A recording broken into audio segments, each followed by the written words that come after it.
Good morning, everyone, and welcome. For those of you who don't know me, I'm Chris Sands, and I'm director of the Canada Institute here at the Woodrow Wilson International Center for Scholars. This is a particularly good occasion for us because we're able to welcome two of Canada's leading thought leaders, if you could be a leading leader, leading thought leaders and good friends of Wilson and the United States. Ed Greenspon is the president and CEO of the Public Policy Forum and a co-author of the report we're going to talk today.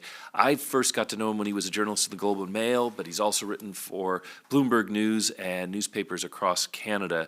He's written several books, including 2 books on Canadian politics and public opinion.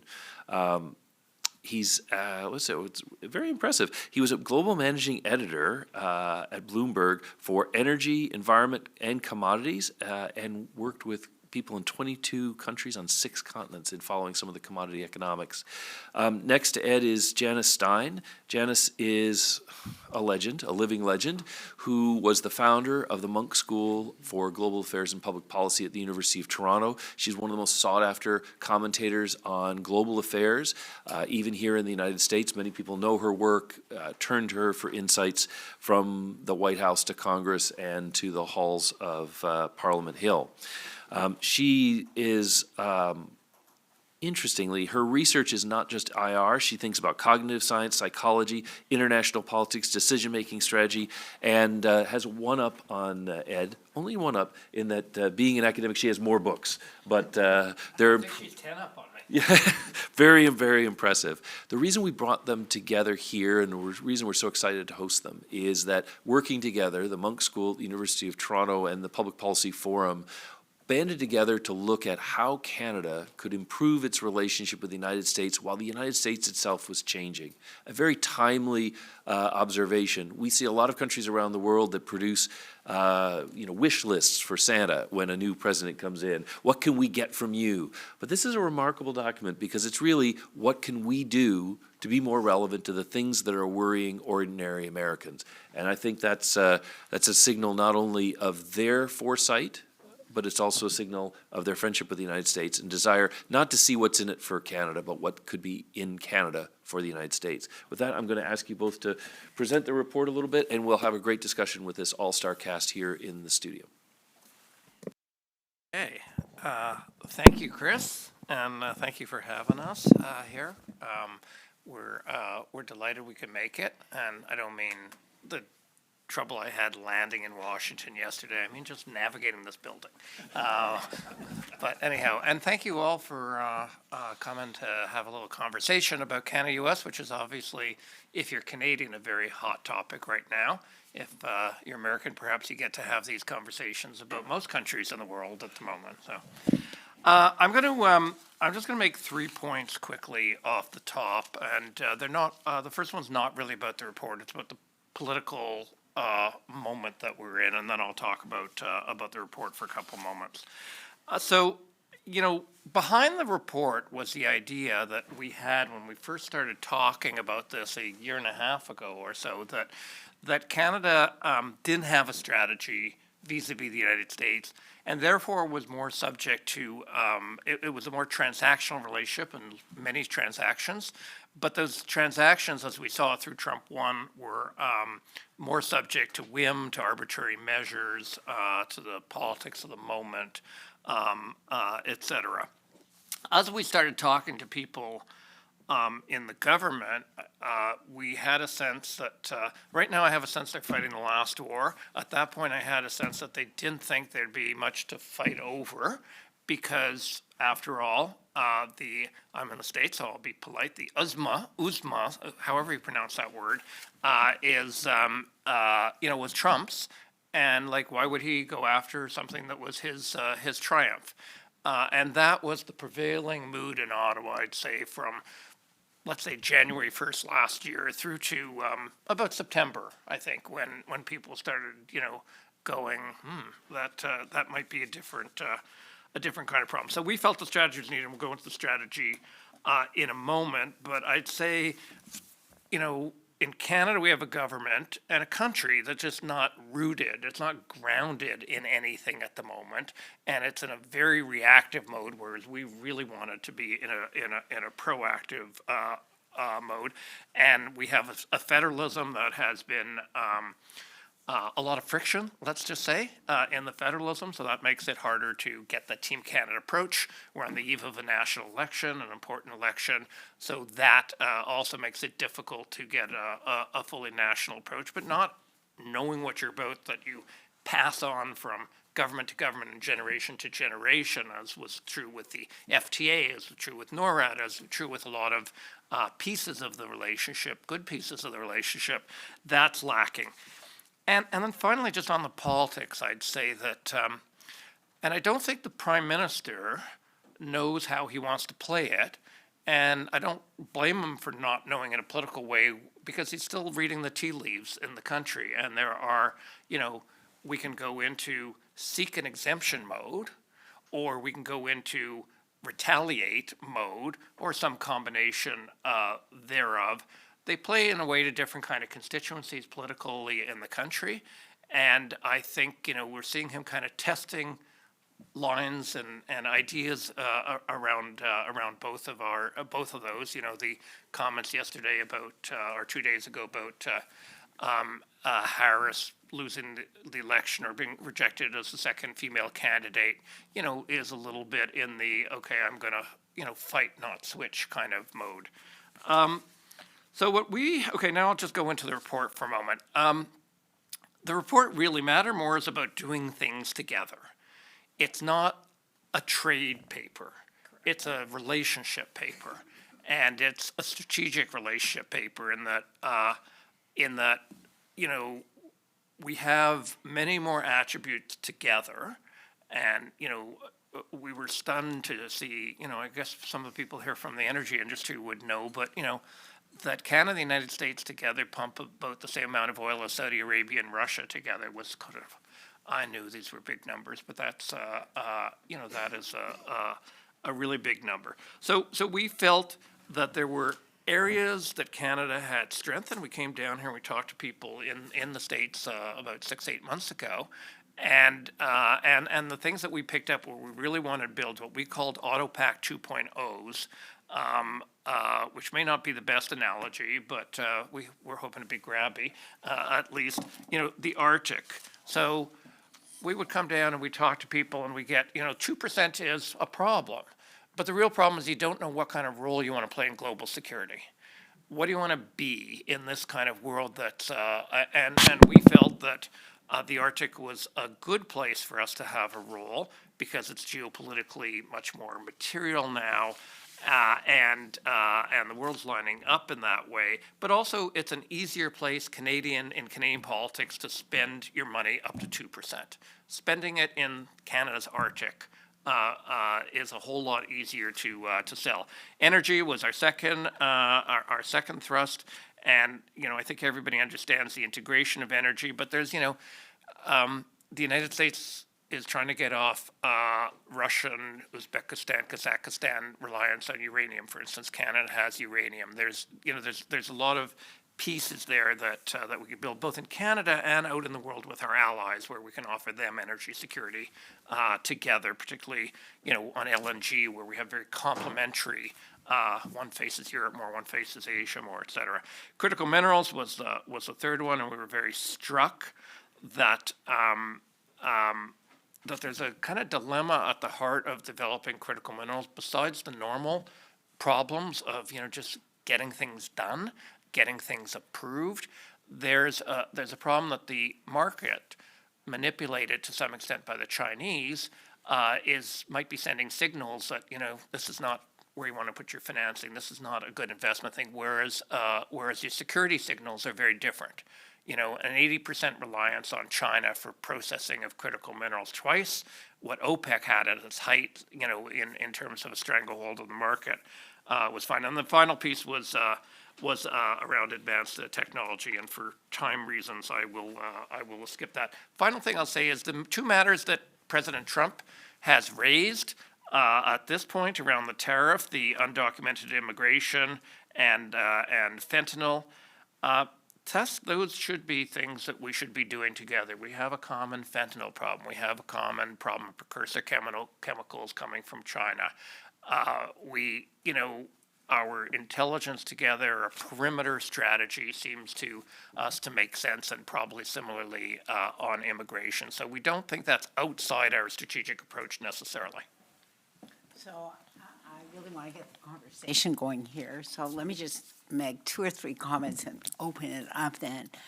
Just to echo what Ed said, this was an attempt to get above the noise, right? And to put in place a strategic approach, which was based on soft institutionalization. That's really what it is. So that you embed a shared focus, which outlasts a particular administration, as we've been able to do in the past. Let me give you one concrete example. Getting minerals out of the ground is very slow. It is just very slow. The permitting system, I don't even want to talk about it because you all know about it. But here's an example of where the DIU came in. Now, you wouldn't think this, right? But this is Pentagon money in the Defense Innovation Unit, which is a unit that was set up to procure advanced tech for the military, came in with 3 strategic investments in mines, critical mineral mines in Canada, with the full acquiescence of our government. The reason I mention this to you is it's very interesting because it crosses portfolios. There's an understanding that critical minerals is a strategic asset, that funding from the United States from a non-obvious funder here can make a difference to what Ed and I hammer away at, which is acceleration, acceleration, acceleration. And when you're finished accelerating, accelerate again, because these issues are moving at a completely different pace. Let me make 2 other comments that go beyond the report, because I'm sure, nothing more boring than hearing us talk about what you've already read. One, I think, is an important comment to make. And are we on Chatham House rules here? No, we're live streaming to the rest of the world. Okay, thank you. But now we want to hear what you were going to say. That's it, well. So there is a risk here of perverse incentives. And I think it's just worth putting on the table. Perverse incentives coming from the United States on the 2%. What's the risk, right? Because there's no question that we have to up our commitment to shared strategic priorities and shared defense spending. And we have a path forward to do that in the Arctic, which is, again, what our American friends have asked us to do repeatedly, and we're moving. Here's the risk, though. If the pressure is get to 2% in the next year to show us your commitment, and that will mitigate the tariffs, we'll end up with buying off-the-shelf, obsolete technology to get to a number. That is a big spend, and I don't think it's what strategic thinkers in the Pentagon want. And I don't think it serves the shared security interests of North America. But the push to do that is very real when we're in an environment where there's a 25% tariff looming over the issue. So I think that's just worth putting on the agenda of people in Washington, because that's a helpful message. I have made that point.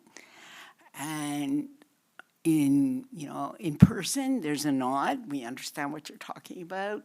This is not the way to get the highest value out of a shared strategic partnership that is committed to the security of North America as a whole. I think the other thing that it probably has hit the news here, and is frankly not functional on Canada's part, are open discussions by premiers who are dealing with a prime minister who is an unpopular prime minister who's about to face an election, about the partnership with Mexico. And does this move to a bilateral track now, or does it stay a tripartite track? I think those discussions should not be happening in public. Again, I think we need strategic, quiet conversations with our American friends. The difficulty is that's not the environment, and I will say, much to Ed's and my astonishment, our government was astonished by the 25% tariff. And I know, how could that be? It is. So let me stop there and then just open it up for questions. The real goal is to move off this transactional ping pong track that we've been on and to try to find the areas of strategic engagement where it's not mutual threats of retaliation. I would just finally add, domestic politics are unforgiving in every country, and ours is no exception. No public reacts well to threats that make their own, and that put their own leadership in a position where they're appearing to concede over and over. So there's a risk even with the Canadian public. I mean, you're certainly hearing that in Europe now. You've heard it loud and clear in Mexico. That wasn't the approach.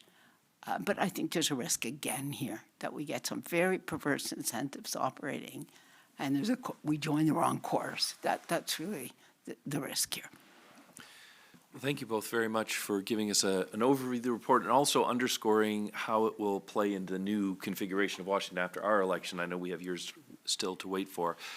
In preparation for this, I asked a couple of my Wilson colleagues who are subject matter experts in some of these areas to maybe open up the discussion for us. And I'm going to turn first to Dr. Rebecca Pincus, who directs the Polar Institute here to talk about the Arctic component. Great. Thank you so much. Thanks for those opening comments and the terrific report. And I'll keep it short so we can get to discussion, but just want to say that, very much welcome the idea that Canada would lean into the Arctic. I think it makes a lot of sense across a number of dimensions. I think it would be very much welcomed by the United States. It's in alignment with our national strategy for the Arctic region, which emphasizes heavily Arctic allies and partners. And it's also very much aligned with NORAD mission set. We know that NORAD recapitalization is an urgent priority that gets to continental defense and the protection of our North American homeland. So I think it makes a lot of sense, given all the changes in the Arctic. We're seeing increased activity. We need greater presence. We need much greater domain awareness. And so, I just want to say very briefly that I welcome that. I think it's very much in alignment. I think there'll be a great reception here in the United States. And that will help balance out some of the ongoing quirks in the U.S.-Canada relationship relating to the Arctic, of course, and I'm alluding to the Northwest Passage and also the maritime boundary dispute in the Beaufort, although we are expecting that may be resolved fairly soon, and I congratulate Canada on initiating that negotiation, as well as the extended continental shelf negotiation. And I think the U.S. and Canada partnering strongly in the Arctic helps send a global message that we can continue to have a really strong partnership despite the fact that we don't agree on everything, and that's what civilized nations do. So I think it's a tremendous recommendation. I really welcome that and just think it's spot on. Thank you. Maybe I could just make a quick comment to Jimmy. That's exactly where we are. I think we need to accelerate the conversations down to the next step, next level. What's the most effective way of achieving domain awareness and situational awareness? What would really help you? Because we are standing in front of, again, so I'm being very direct, we are standing in front of a very large spend. It's not clear from you what exactly would be most helpful and most strategic. Getting some quick clarification on that would be really useful because the pressure to spend can again lead to, it's not that we're not going to spend, we are going to spend. It's what we spend on, what's most valuable to you in space, in the air, on land, on the sea, and underwater. Where do you want, and what's going to give the partnership the biggest increment for the spend? Yeah, and I think that's a terrific question. And I think the recent DoD Arctic strategy is pretty clear on some of the key capabilities, which are largely ISR and communications. Yeah. And so you're absolutely right. It's a network of sensors stretching from space to the seabed. Given Arctic conditions, they should probably be unmanned. Those are much more cost effective. Yeah.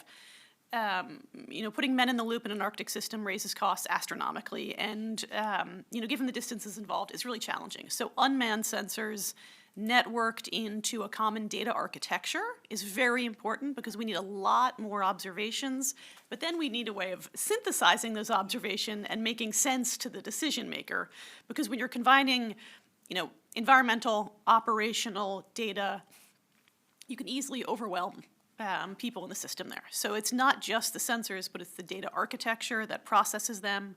It's communications. We know communications up there in the high latitudes are very, very difficult. There's a lot of new tools coming on board now that can get over some of those hurdles. But I think, more satellite coverage, honestly, a data cable would be very, very helpful. And, I think the last point is sort of a lot more unmanned sensors, smaller, cheaper. I think sort of spreading the funding around would be helpful. There is, I know, a temptation to look at the submarine recapitalization as sort of, it's one big chunk, but Gets there us are significant gets us limitations there. It gets us there. So actually, it's really important. I don't want to miss the opportunity to say that your voice has to be raised. Officials' voice has to be raised. And there's a sense of urgency in what I'm saying to you. Do it now, okay? Before stuff is locked in that you will not get what you need, and we won't get what we need. So you have a big role to play right now. There's receptive ears, but don't wait, because these decisions are being made now. Okay. If I could just say a quick thing about that, I think in a political opinion type context in Canada, defense spending is not popular in Canada. There is now an elite consensus around the 2%, but I don't think that's a very deep in the population kind of consensus. When Paul Martin was cutting his budget in 1995, all the polling and very deep polling that was being done showed that there were two areas that Canadians didn't care about, and that was defense and foreign aid. Everything else they felt very heavily invested in. So this is so spending in the Arctic, I think. To the extent that you're helping global champion companies, to the extent you say we're good in space, we're good in AI, we're doing certain things there. To the extent that you say we're working with our allies, the other, now that all the Nordic countries, Nordic Arctic countries are in NATO, that, this isn't just a bilateral play. I think at its base it's bilateral, but, it can spread out. I think those things are really important. So it's obviously geopolitically important, but I think it's also, works for Canada. This is co-procurement, okay? We should not be standing up a data center that's not seamlessly, it should be one data center, right? NORAD is the model there. We're not there. We need to hear from you. This is a plea. I love being asked by Canadians to speak up. We Americans are not usually bad at that, but it's a good reminder. I'm going to turn now to Kelly Wicker, who directs our Science, Technology, and Innovation program. We didn't talk a lot about that, but we have been doing a lot of joint work on AI and other things, so I'm really curious to hear what you'd have to say. Yeah, thanks, Chris, and thanks for having me here. I actually was just, thanks to Chris, up in Ottawa last week speaking with Canadian government officials about AI and technology at large. And, I think globally we're in this unique moment. I'm going to show my bias and talk exclusively about AI, but obviously this has implications for computing, for space, for security. But, we're in a unique moment globally where we're facing a lot of governance questions that we don't have answers to. We don't have a path forward to finding those answers. And really what we're seeing is the emergence of a battle for hearts and minds between a surveillance-oriented use of technologies, a control and repression-based use, and then the democratic, human rights-aligned uses that countries like the U.S. and Canada are interested in. On top of that, I think you have the fact that the U.S. and Canada are the most uniquely positioned to find that path forward, to build that path forward for like-minded nations to find a way forward. We share a massive border. We're very similar culturally. We're very similar linguistically. Canada is the home of many of the godfathers of AI, as is the United States. We have significant interchange in our technology and innovation programs already. So what does that mean that we need to do? I think, if the two of us can't figure it out how to move forward on AI together, I don't think anybody can. So we have to demonstrate this in a bilateral way so that we can learn how to work with everyone about understanding how can we build some kind of harmonized regime that still allows countries to have sovereign strategies.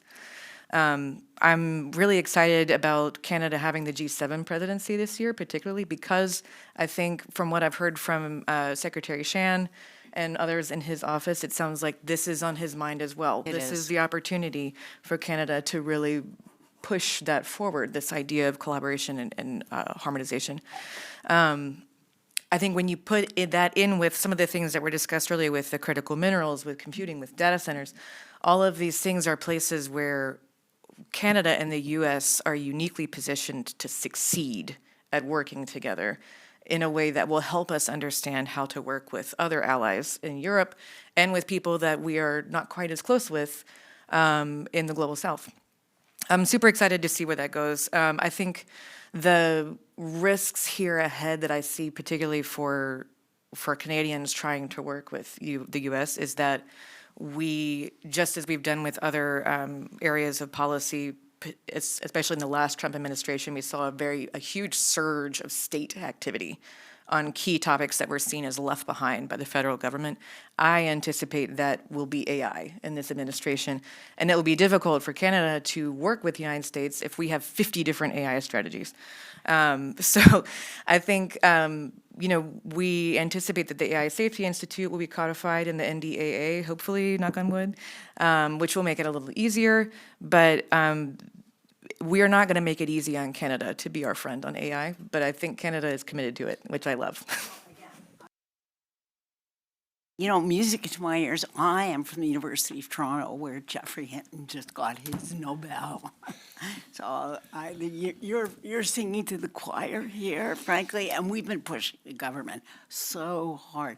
I think, again, that look, my description of AI governance and regulation is we know what China does. It's a surveillance model. Europe has no leading companies, not one of the world's leading companies in AI globally is from Europe. So what does Europe do? It exports regulation.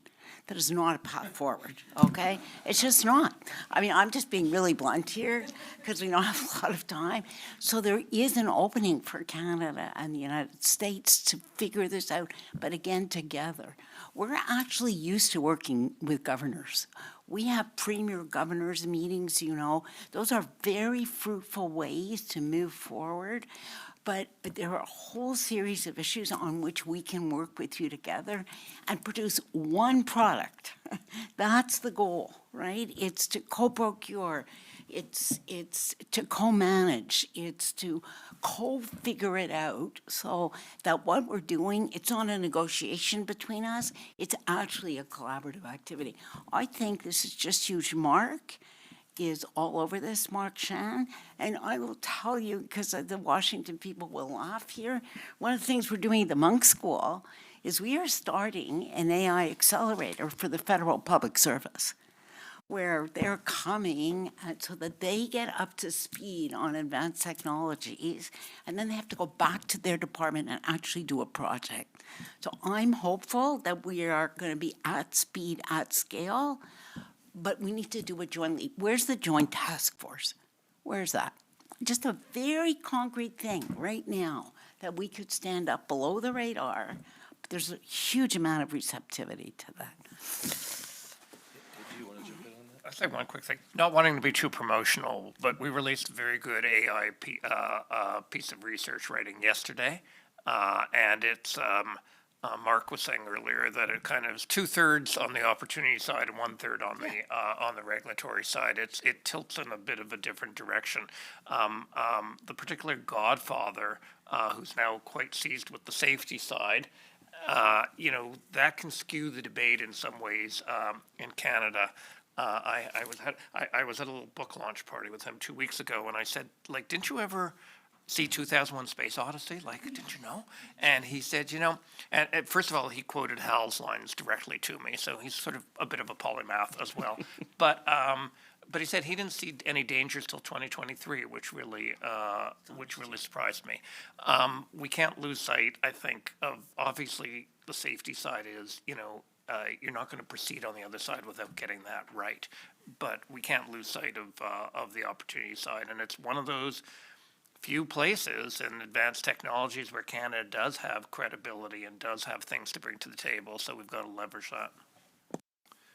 Thank you very much. And Maybe I can add just one more quick word, because I'm just about doing right now, right? I'm just about moving this to a doing agenda. Jeff is so seized of this that he's converting his lab at U of T to the science of safety, which is very different from a regulatory approach to safety. It's about doing the science of safety, building it into the product. Again, I think there's areas where you folks would find that very interesting, and just call. And I'll just underscore that Mark Shan, who we've referred to a couple times, is Secretary to the Cabinet on AI, which and the PCO. He's a secretary, but he's not a member of the cabinet. We have that linguistic exchange here. But he was very gracious and came down here and talked to us about AI and law in a seminar that was participated in by several of you, but also organized by Xavier Delgado, my colleague, and he was the one who organized this. So I'm going to give you a little prop there as well, Xavier. All right, now we have covered two of the big items, but we now need to talk about energy, critical minerals, and everything else. So I want to open up the questioning to folks here in the room. If you want to tilt your card or raise your hand, we'll try to be orderly. I know there's a lot of expertise around the table, and I'd like to see it. And I see an itchy table tent with Richard Sanders, one of our global fellows. Richard, can I turn it to you? First of all, I think what you're doing sounds very well, thought out and gives a good way forward.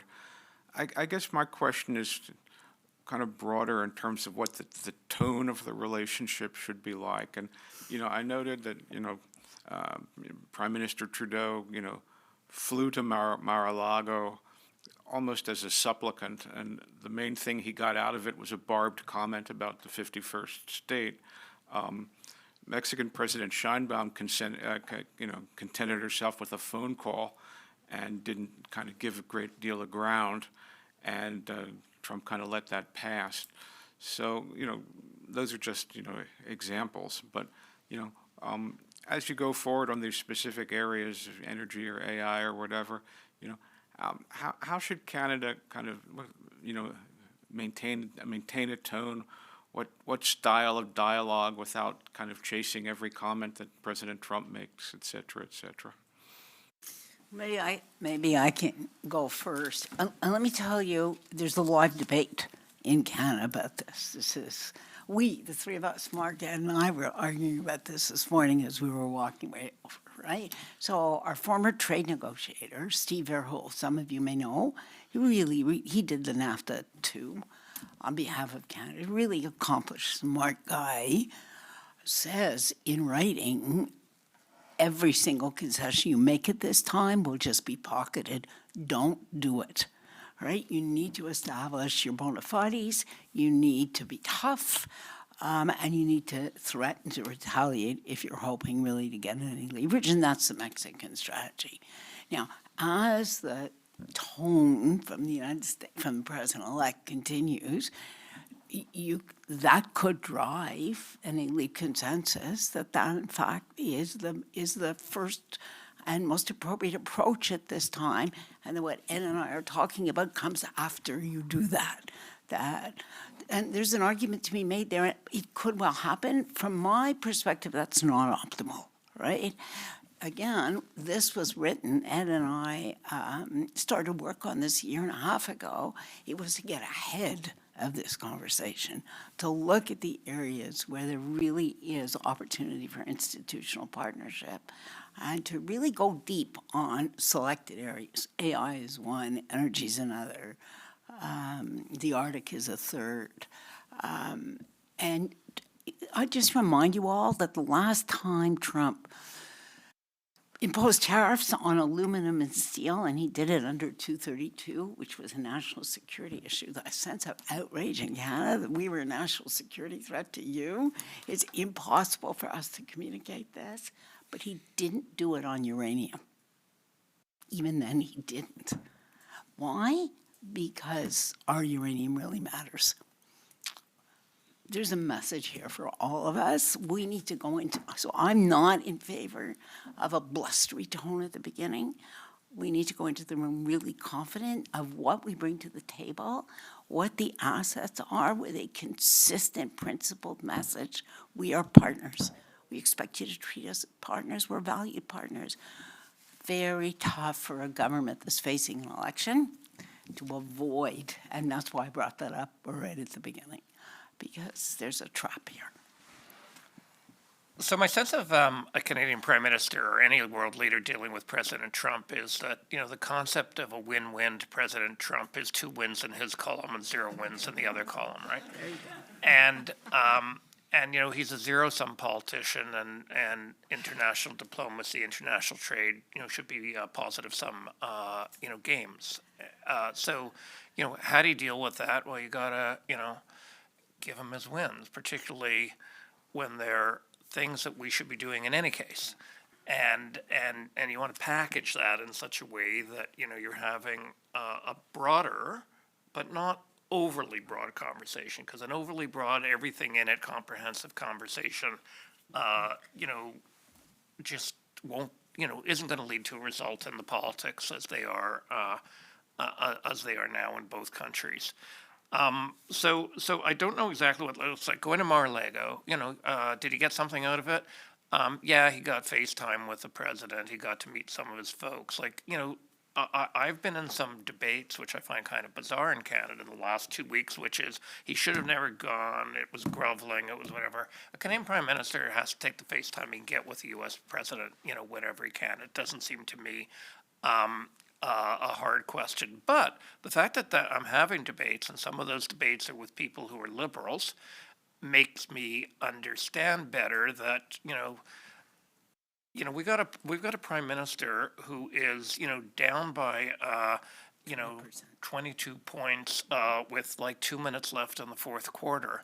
And he's got to throw some Hail Marys, and Trump has given him a potential one. It's his last shot at being able to do it. But how does he play that shot? How does he win? Does he go for deal, or does he run against Trump? They're both kind of credible strategies, and I don't think he's made up his mind Yet. It's, you mentioned Steve Verhoeven, one of Canada's trade negotiators for the USMCA. We were pleased to have him join our USMCA task force this year, and he's been a great participant, source of great wisdom. So thank you for that. And Madison Lipson, who's here with the Canada Institute, has been working with us on our North American portfolio. With that, let me go back to you, Kelly, because I see your tent's up. Yeah, sorry to hog the time, but you mentioned something that I wanted to pick up on, that this idea of building some institutional connections, and thinking about, you also raised earlier that Jeff Hinton is very deeply safety conscious and very aligned with that ideological community for AI. I'm wondering, what's the sense among the Canadian tech sphere about, we have Elon, we have David Sachs now as AI czar. I know Elon very much used to be a part of that safety community, but has now kind of moved over to the accelerationist side. And so we have a lot of questions here, even of like, which of those Elons is the one who's in charge now? Is there a sense among, Canadian tech circles that the possibility for a partnership is in danger because of misalignment of objectives?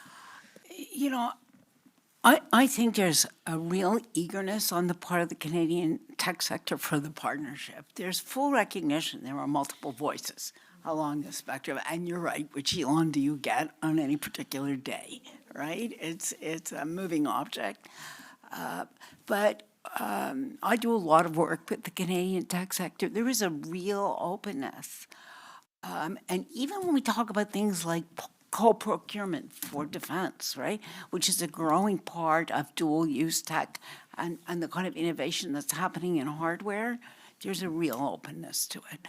And I think, I think here's where the right signal from the two departments together could create opportunities to get at some of what we're talking about.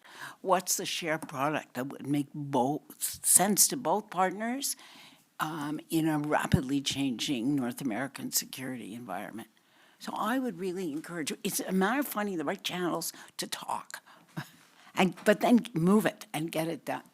I will say this, that I'm optimistic that our Department of National Defense is learning from what you are doing with the Defense Innovation Unit. It's something we need to get on, and it will have a broad remit.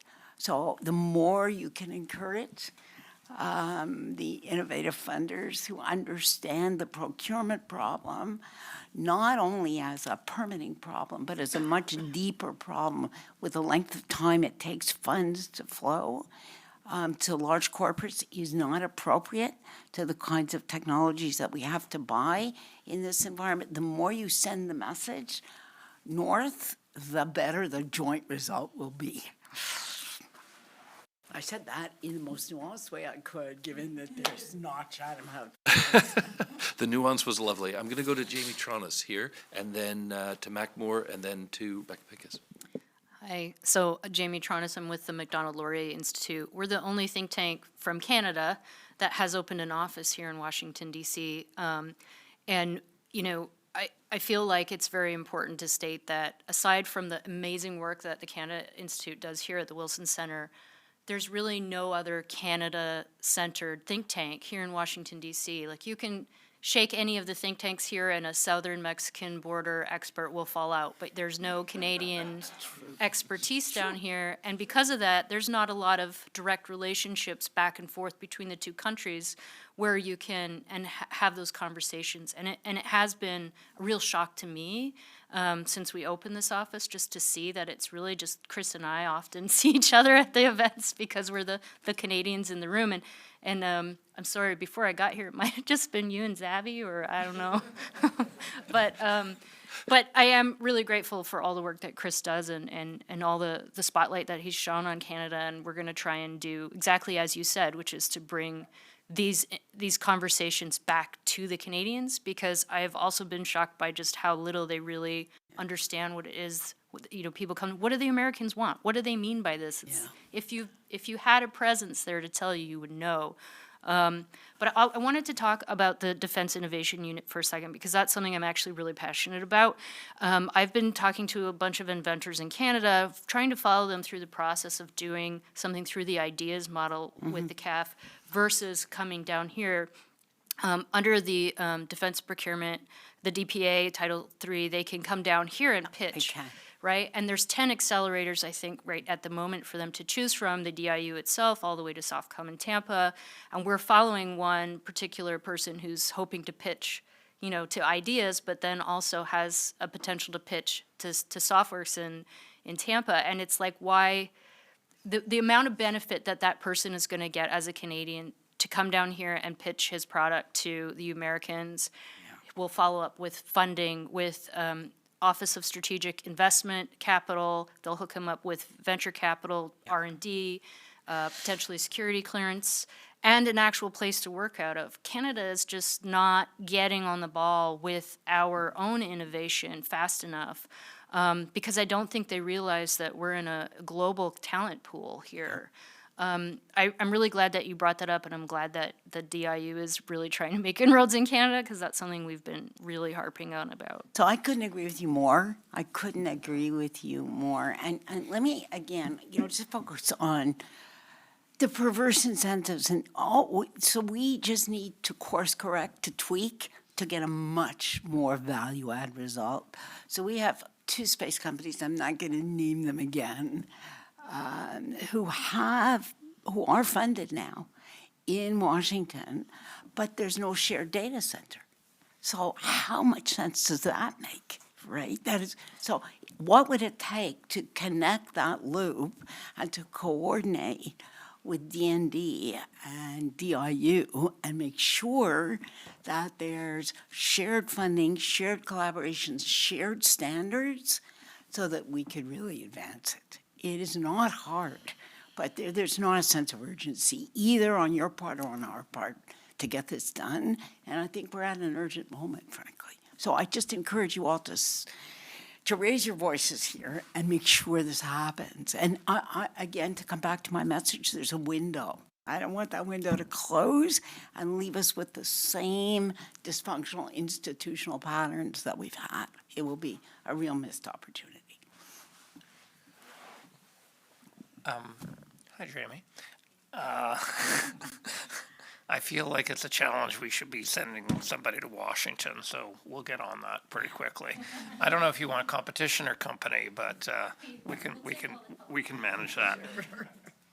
I think there's a kind of interesting mindset in the tech sector, in the intangible sector, in Canada. It's obviously, global sector, it's got a scale and global matters, but there's a lot of nationalism in that sector. There's a lot of chips on shoulders that have to do with IP and other, and other issues, and the roles that some of the giants play in Canada around funding and accelerators and other pieces like that. So it's speaking of I won't say perverse incentives, but it's kind of a bit of a perverse situation in that way. So I would just echo Janice's call, like as much as we can get those opportunities and towards integration, I think the better. But Canadian policy is also going to be mindful.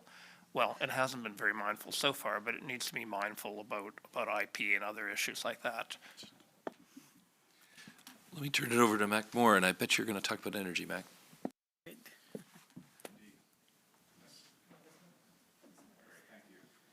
Thank you, and the Wilson Center for hosting us here today, and Janice and Ed. Thank you for the report, and congratulations. It's a great piece, and particularly highlighting the energy relationship between the United States and Canada. So just a couple points, if I can. Touch on, number one, the economic security aspect of that. I think it's really important to stress. It's a tremendous example of cooperation and interdependency, to be sure. As I understand, over 75% of refineries in the United States take Canadian barrels. Yeah. We're importing 4 million barrels a day of Canadian crude. It's a tremendous example, to be honest. Secondly, Ed, as you pointed out, the size of the volume of U.S. and Canadian production juxtaposed against perhaps Saudi Arabia and Russia. But we're still growing, too, here in the United States and in Canada. So that influence, that positive impact for global energy markets can't be argued with. And so I think against the backdrop of an increasingly volatile geopolitical situation around the world, especially in the Middle East, where a lot of that oil is produced as well, it's a position of strength that we in North America certainly can appreciate, but I don't think it's commonly appreciated on both sides of the border. So highlighting that more, I applaud you for doing so. And it leads me to my last point, which is a question. Kelly mentioned the G7 hosted by Canada this year.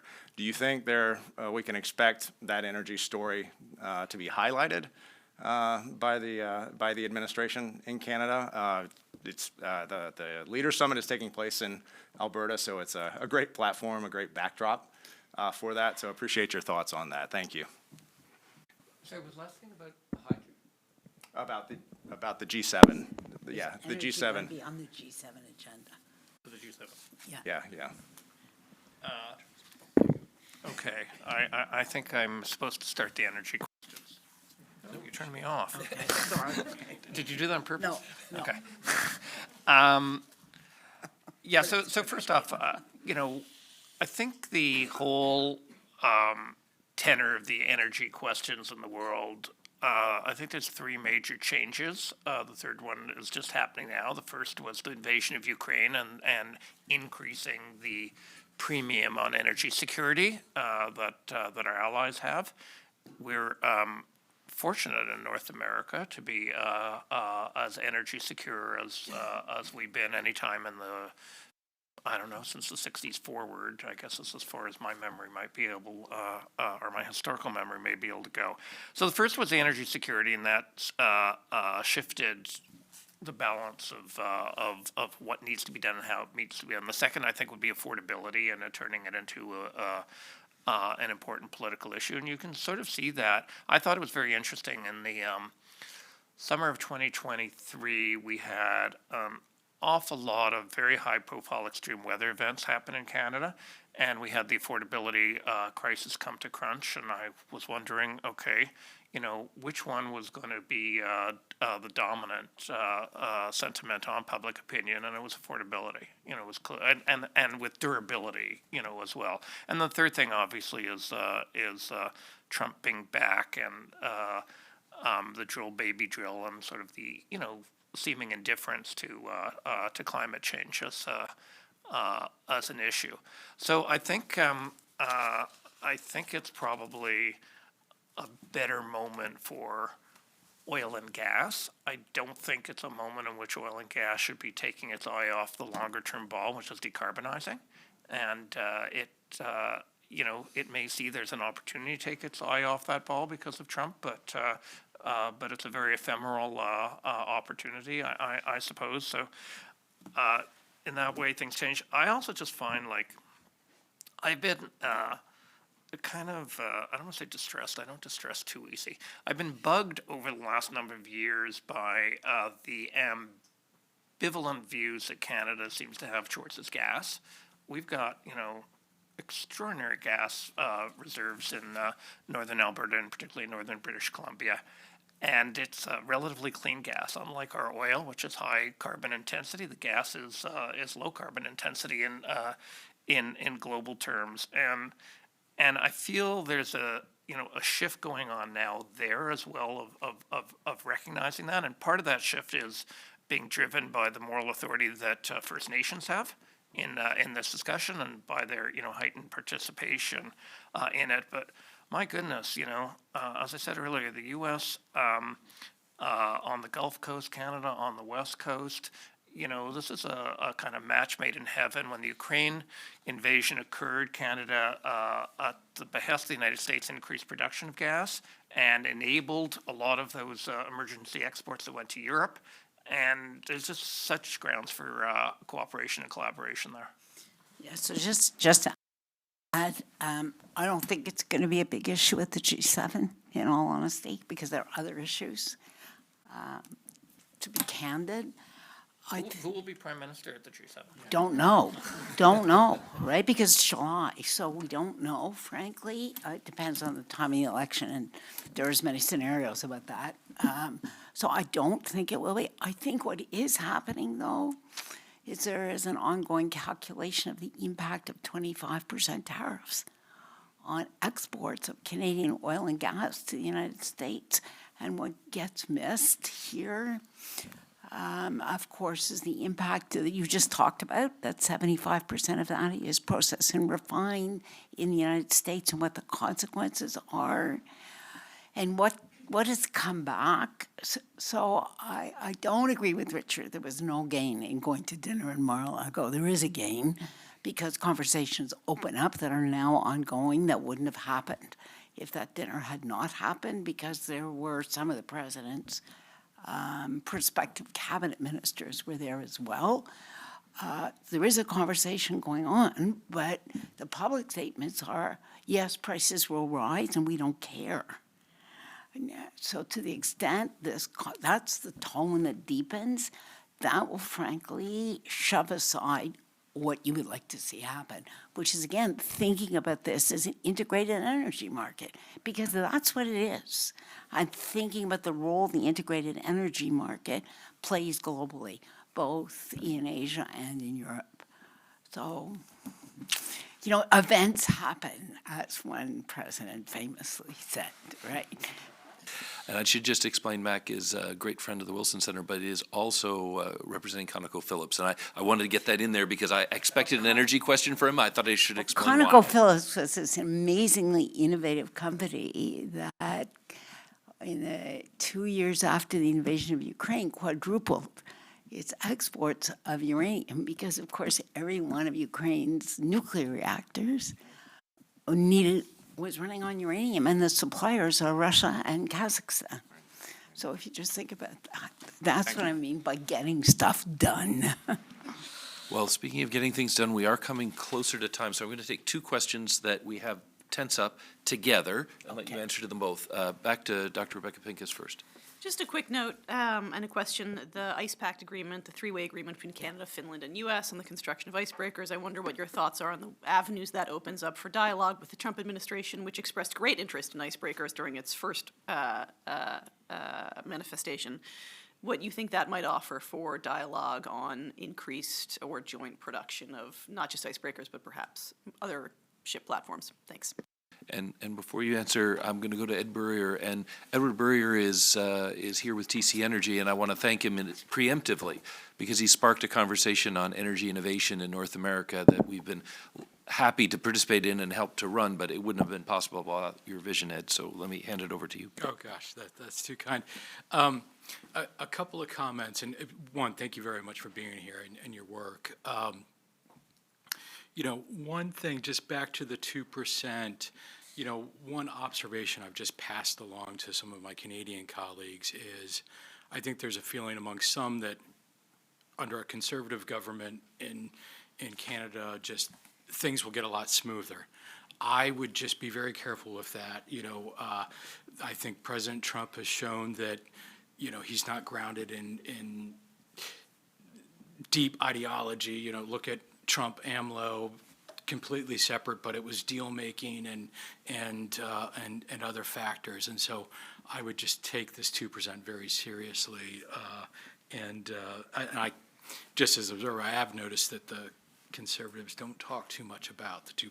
I think that goes back to your observation on the polling. But just back to energy briefly, and we've talked a couple times about what Canada's bringing to the table. I have to say I find it, as an American, astounding that Canada would host the G7 in Alberta and we have an administration that has made energy absolutely a huge priority, and that it wouldn't be kind of on their minds to put that on the agenda. And I just think the Canadians, the day before the election in the United States, Canada unveiled its oil and gas emissions cap framework, which is absolutely a punitive measure targeted at one of its premier industries. And so I just think, and Ed, you mentioned just keeping the eye on the ball on decarbonization. I couldn't agree more, but these are massive kind of investments that have to be made. That's what really is going to spur the decarbonization is investment, and you've got to set up an environment to pull investment in. And right now, I just see that a lot of policy is about pushing investment away. So anyways, I don't know if there's a question in there, but just a couple of observations. You want to do icebreakers? I'll do. Sure, I do want to do icebreakers, but just to respond very briefly to you, I think it's a little more complicated because I think there's a sense that G7 is not the appropriate place to discuss the Canadian-U.S. energy relationship. There's a whole bunch of distractions that come at that table, so I wouldn't misread it. I think it's very much, again, this is a bilateral conversation that we really want to have bilaterally, and we will get messed up if it goes. Not everything should go to the G7 table, right? So I think that's a really important perspective to have on this. But while we're there, before you go to icebreakers, let me stay on that, because I think, the report talks about an energy, a new energy pact. Something that might build on 1989 and might actually have, decarbonization aspects of it, CCS, carbon trunk lines, other pieces like that involved in it. And I think that is, as Janice says, binational discussion. It's interesting when you look at I'm now going to call it the new NAFTA, just so I can pronounce it. When you look at that, there is the side, the energy section as a side letter which is a binational letter, not a trinational letter, and building on that, I think creates an opportunity. I don't know, how the public service might be planning, given the possibility that there will be a change in government between now and the G7. I imagine they're, as public servants should be doing, working on all contingencies. I think in most cases, whoever is prime minister will bring the same issues forward. I think, it's a possibility that if it was a conservative government, they might want to talk about energy security, energy abundance, energy poverty, issues of that sort. I can't imagine a Trudeau government will, and I think it might be wise for them not to, because what they're really going to want to avoid is antagonism with Trump. And the last G7 didn't go so well in Canada in that way. And to kind of get climate on the agenda, which a Liberal government would have to, have on the agenda with Trump, I'm just not too sure that is the right form. So I agree with that, yeah. On icebreakers, look, here's one area where we've done more than you, one among 20, all right? You have one icebreaker right now, functional icebreaker in the north. So the problem is not, and I don't know if you noticed, but this got a lot of attention in Canada. And I'm not going to talk about all the politics around it because there's so much gossip going on, but let me put it to you this way. The foreign minister released an Arctic strategy last week, and the wording of that strategy was the North American Arctic. Now, if that doesn't send a message to this room, I don't know what is. That is a high-risk strategy for any Canadian foreign minister to discuss the Canadian Arctic and to relabel it as a North American Arctic. But the truth is that you don't have icebreakers. 3 more will be coming online, so we will have 4, but there's another 4 that are being commissioned. And that's again where I think it's urgent. How do you want, what's the spend that would really be helpful? Do you want 12 conventional submarines that can go under the ice, but stay under the ice for a much shorter period of time than a nuclear? Is that the optimal spend? Do you want more icebreakers? Do you want an integrated data center?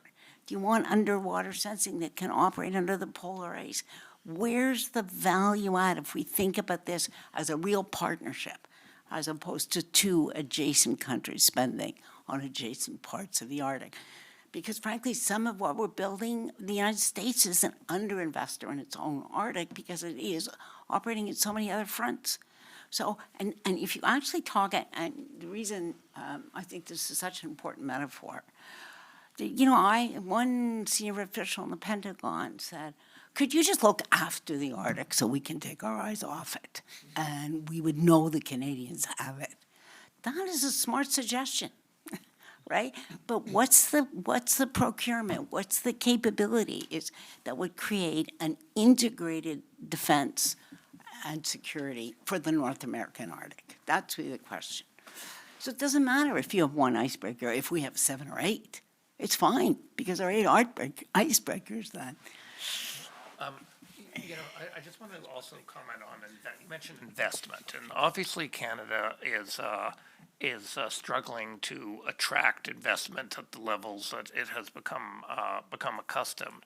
And our Energy Future Forum is just turning. It's Energy Future Forum 2.0. Today at 11:15, actually, it has its first session. It will be an electricity session on how do we attract investment? What are the impediments? We're looking at, the uncertainty around financing schemes. We're looking at regulatory. We're looking at Indigenous participation and ownership. We're looking at supporting infrastructure, going in, going out, whether it's electricity or whatever, whatever it might be. And these are huge and important issues, and I'm kind of sort of starting. I'm wondering if I'm seeing some light at the end of the tunnel in a way. I don't know if you would have caught it, but earlier this week, the British Columbia government approved 9 wind projects. 9 wind projects. 8 of them are 51% Indigenous owned. The 9th is 49% Indigenous owned, and they waived any environmental assessment on these 9 projects, which is and these are major projects. They'll be collectively the size of the Site C Dam in terms of production, if I understand correctly. So I think it's a time again to kind of just look at how we can get investment that wants to happen up the final mile. I want to just Including that carbon capture. I want to commend both of you. This is so characteristic of the kind of conversations we have between Canadians and Americans at their best. Smart, globally aware, positive, looking for where we can do deals, and we know each other so well, the icebreakers come at the end. So I want to thank Janice Stein at Greenspon for bringing this report down. We want this conversation to keep going. Whether you're here in the room or you're watching online, if you're Canadian, reach out. We are here to start fostering conversations between Canadians and Americans. And if you're American, engage. This is a topic, a part of the world that really matters to the United States, and it won't happen because the Wilson Center does it all. It'll happen if everyone steps up. Thank you very much.